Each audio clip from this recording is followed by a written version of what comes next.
ஸ்ரீமத் வால்மீகி ராமாயணம் அயோத்தியா காண்டம் சர்க்கம் 109. ராமன் சத்தியத்தின் மேன்மையை விளக்குவது. ஜாபாலியின் சொற்களை கேட்டபின் சத்திய நெறியை கடைபிடிப்பவர்களுக்குள் தலையாயவரும் சந்தேகத்திற்கு இடமில்லாமல் தன் வழியில் நிச்சயமான பிடிப்பு உள்ளவரும் வேத சாஸ்திர மெய்ஞானிகளின் உபதேச வாயிலாக அறியப்பட்டதுமான நீதிகளின் அடிப்படையில் ராமன் இவ்வாறு சொன்னார். தாங்கள் எனக்கு நன்மை செய்ய கருதி இப்போது சொன்ன சொற்கள் கேட்பதற்கு இனிமையாக இருப்பதால் செய்யத்தக்க செயல் இதுவே என்பது போல தோற்றம் அளித்தாலும் உண்மையில் செய்யத்தகாத தர்மத்திற்கு ஒவ்வாத செயலே ஆகும். நல்ல வழி என்பது போல் தோன்றினும் தவறான பாதையே ஆகும். அறநூல்களின் உபதேசங்களுக்கு ஒப்ப நடக்காதவன் ஒழுக்கம் சிந்தனைகளில் வேறுபட்டு பாவங்களை செய்கிறான். நல்ல ஒழுக்கமும் நல்ல சிந்தனைகளும் இல்லாமல் போகிறான். இப்படிப்பட்டவன் சான்றோர்களால் மதிக்கப்படுவதில்லை. ஒருவனுடைய ஒழுக்கம்தான் அவன் நற்குலத்தில் பிறந்தவனா இல்லை இழிகுலத்தில் பிறந்தவனா என்பதையும், அவன் சிறந்த வீரனா அல்லது வெறும் ஆண் தோற்றமுடையவன் மட்டும்தானா என்பதையும், அவன் மன தூய்மை உடையவனா அல்லது அழுக்கடைந்த மனமுடையவனா என்பதையும் விளக்கமாக காட்டிக் கொடுக்கும். வெளி தோற்றத்தை கொண்டு ஒருவனை எடை போட முடியாது. தீய நடத்தை உடையவனோ நன்னடத்தை உடையவன் போல் காணப்படுவான். அந்தரங்க சுத்தமில்லாதவனோ நற்குணங்கள் உள்ளவன் போலும் வைதிக ஆச்சார அனுஷ்டானங்களில் ஈடுபட்டவன் போல் பேசித் திரியும் ஒருவன் அவற்றை அனுஷ்டிக்காமலும் இருப்பான். தீய குணங்கள் உடையவனோ ஆத்ம குணங்களை கொண்டவன் போல காணப்படுவான். உலகத்தை கெடுக்கக்கூடியதும் தர்மம் என்ற தோற்றத்தில் தாங்கள் கூறியதுமான அதர்மமான உபதேசங்களை நான் ஏற்றுக்கொண்டேனே, ஆனால் செம்மையான நீதி நெறியை துறந்து அதர்மமான காரியங்களை செய்வேனாகில் உலகில் செய்யத்தக்கது தகாதது என்று பகுத்தறியும் நல்லறிவுடைய சான்றோர் எவரேனும் மக்களால் இகழத்தக்க தீநெறியை கடைபிடித்த என்னை மதிப்பாரா? கொடுத்த வாக்குறுதியை காப்பாற்றாமல் விடுவது என்ற செயல் இதற்கு முன் எந்த சான்றோர் காட்டிய வழி என பின்பற்றுவேன். நீங்கள் கூறியபடி இதற்கு முன்பு எங்கள் முன்னோர்களில் யாரும் சத்தியம் தவறுதல் பாவமில்லை என்று நடந்து காட்டவில்லையே. இப்போது நான் கொடுத்த வாக்குறுதியை கைவிட்டால் எந்த மார்க்கத்தால் நான் ஸ்வர்க்கத்தை அடைவேன்? சத்தியத்தை மீறிய பாவிக்கு ஸ்வர்க்கம் எப்படி கிடைக்கும்? மன்னர்கள் எவ்வழி நடக்கிறார்களோ அவ்வழியையே மக்கள் பின்பற்றி நடக்கிறார்கள். தாங்கள் உபதேசித்த வழியை நான் பின்பற்றினால் மக்களும் தைரியமாக தவறான பாதைகளில் செல்லத் தொடங்குவார்கள். அந்த நிலையில் இந்த உலகம் முழுவதும் தத்தம் விருப்பப்படி நீதி நியாயங்களை காற்றில் பறக்க விட்டுவிட்டு நடக்க ஆரம்பித்துவிடும். உயிர் பிராணிகளிடம் கருணையோடு விளங்கும் பண்பு சத்தியம் தொன்மை காலத்திலிருந்து மக்களால் கைக்கொள்ளப்பட்ட நெறி. அரசு நிர்வாகம் என்பது சத்தியமே வடிவானது. உலகத்தில் சத்தியத்தில் நிலை பெற்றிருக்கிறது. முனிவர்களும் தேவர்களும் சத்தியத்தையே முழுமையாக மதித்து போற்றினார்கள். மேலும் சத்தியம் பேசுகிறவன் இவ்வுலகில் உயர்ந்த இடத்திற்கு போகிறான், உன்னதமான பதவியை அடைகிறான். உசுப்பிவிடப்பட்ட பாம்பை கண்ட மனிதன் அஞ்சுவதைப் போல பொய் பேசுபவனை கண்டும் மக்கள் பயப்படுகிறார்கள். உலகத்தில் தர்மத்தின் எல்லையாக இருப்பது சத்தியமே, அனைத்திற்கும் அதுவே மூல காரணம் என்றும் சொல்லப்படுகிறது. உலகத்தில் சத்தியம்தான் ஈஸ்வரன், சத்தியத்தில்தான் திருமகள் வசிக்கிறாள். எல்லா நற்செயல்களுக்கும் சத்தியமே ஆணிவேர். சத்தியத்தை காட்டிலும் உயர்ந்த ஸ்தானம் இல்லவே இல்லை. தானம், வேள்வி, ஹோமம், கடுமையான கட்டுப்பாட்டுகளுடன் செய்யப்பட்ட தவம் மற்றும் வேதங்களும் சத்தியத்தின் மேல் நிற்கின்றன. ஆகவே மனிதன் சத்தியத்தை முற்றிலுமாக அனுசரிக்க கடவன். ஒரு மனிதன் உலகத் தலைவனாகி பாதுகாக்கிறான். இன்னொரு மனிதன் தன் பரம்பரை பெருமைகளை காப்பாற்றுகிறான். வேறொருவன் நரகத்தில் வீழ்ந்து மூழ்கிப் போகிறான். வேறொருவன் ஸ்வர்கலோகத்தில் போற்றப்படுகிறான். இவ்விதம் சத்தியத்தின் மேன்மையில் உறுதியுடைய நான் வாக்கு தவறாதவன். தந்தை கொடுத்த வரங்களை நிறைவேற்றுவதாக சபதம் செய்திருக்கிறேன். ஆகவே இப்போது தந்தையின் முன் செய்த சபதத்தை கொடுத்த வாக்குறுதியை எப்படி கடைபிடிக்காமல் இருப்பேன்? தந்தை கழித்த வாக்கை பேராசையாலோ மதிமயக்கத்தாலோ தெள்ளிய அறிவின்மையாலோ அறியாமையால் மதி இழந்தோ சத்திய வரம்பை மீறி நடக்க மாட்டேன். அசத்தியம் பேசுகிறவனும் நிலையான அறச்சிந்தனை இல்லாதவனும் நற்செயல்களில் தடுமாற்றமுடையவனுமான ஒருவனால் அளிக்கப்படும் நைவேத்தியம் பிண்டம் ஆகியவற்றை முறையே தேவதைகளும் பித்ருக்களும் ஏற்க மாட்டார்கள் என்று நான் குருமுகமாக கேட்டிருக்கிறோம்.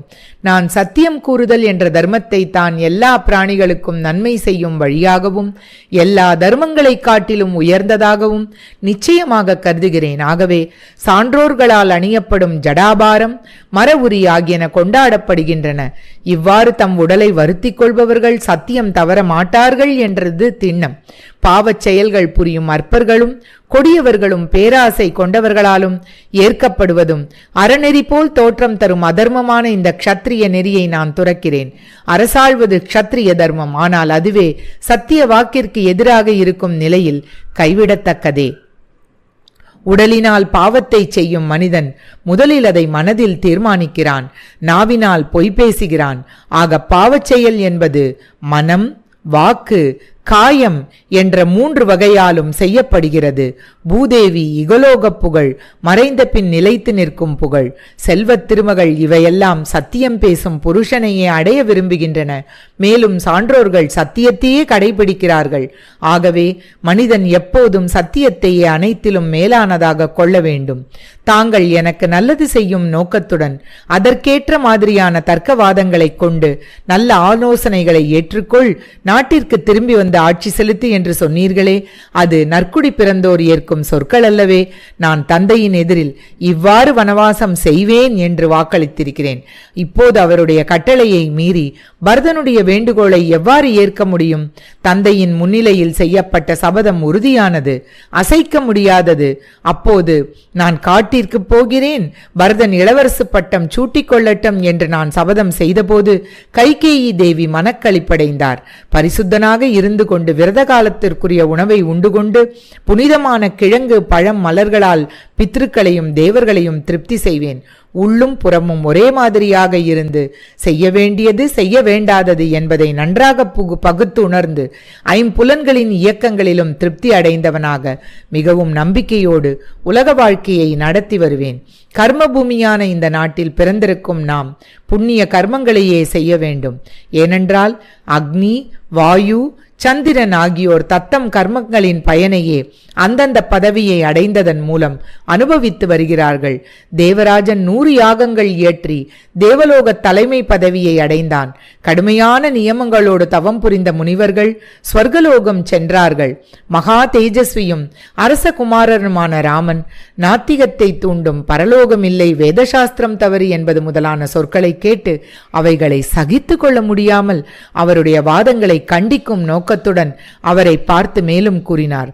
சத்தியம், தருமம், போரில் புறமுதுகு காட்டாத வீரம், அனைத்து பிராணிகளிடத்திலும் கருணை, அந்தணர்களையும் தேவதைகளையும் விருந்தினர்களையும் வணங்கி போற்றுதல், இவைகளை ஒருவனை ஸ்வர்க்கத்திற்கு அழைத்துச் செல்லும் வழிகள் என்று மகான்கள் சொல்லி இருக்கிறார்கள்.